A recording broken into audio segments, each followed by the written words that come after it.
সামান্য একটা কুড়কুড়ি চোরের অপরাধে আমার ছেলে এখন শেষ হয়ে গেছে। মা, আমি তো চুরি করিনি, তবে কেন সাজা হলো আমার? মাত্র 5 টাকা আর কুরকুরের প্যাকেটই কি দায়ী মৃত্যুর জন্য? খালি হলো নিরীহ মায়ের এক কোল, খালি হলো নিরীহ বাবার বুক। আর হয়তো কোনোদিন বলবে না, বাবা মাত্র 20 টাকা দাও, শখের সাইকেলটা নিয়ে আর ছুটবে না দোকানে। কি অপরাধ ছিল তার? না কারণে কেন সাজা হলো তার? তার কথা কেন শোনা হলো না সবার? ছোট্ট মনের, অবুঝ মনের একটাই অভিমান, কেন শোনা হলো না তার কথা? কেন তার কাছে, কেন বিশ্বাস হলো না সে নিরপরাধ? ছোট্ট বাচ্চা কিন্তু কখনোই মিথ্যা কথা বলে না, কিন্তু আমাদের একটাই দোষ, আমরা বড়রা তাদের বিশ্বাস করতে পারি না। যার সন্তান হারায় সেই বোঝে সন্তানের কষ্টটা। ভরা বাজারের মধ্যে কেন তাকে কান ধরে উঠবস করানো হলো? কেন তাকে মারা হলো?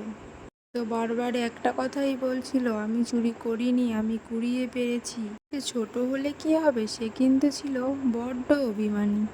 অপরাধ হওয়া সত্ত্বেও তাকে দোষী প্রমাণিত করা হলো। সে ছোট মনে সেই অপমানটাকে কিন্তু সহ্য করতে পারল না। চলে গেল না ফেরার দেশে, আর কোনো দিন ফিরবে না সে।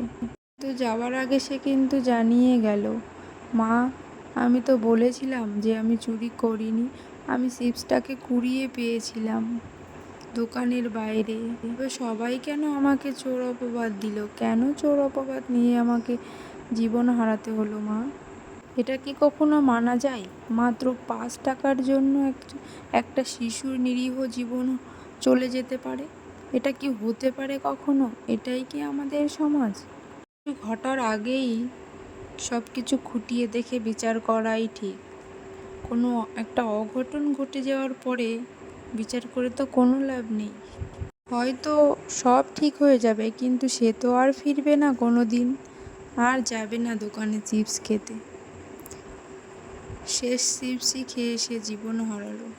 কি হলো তার শেষ পরিণতি? সে তো প্রমাণ করেই গেল সে নিরপরাধ ছিল। ওদের উচিত সবসময় ছোটদের কথা বিশ্বাস করা। হয়তো কখনো মিথ্যা বলে, কিন্তু বেশিরভাগ ক্ষেত্রেই কিন্তু তারা সত্যি কথাটাই তুলে ধরে।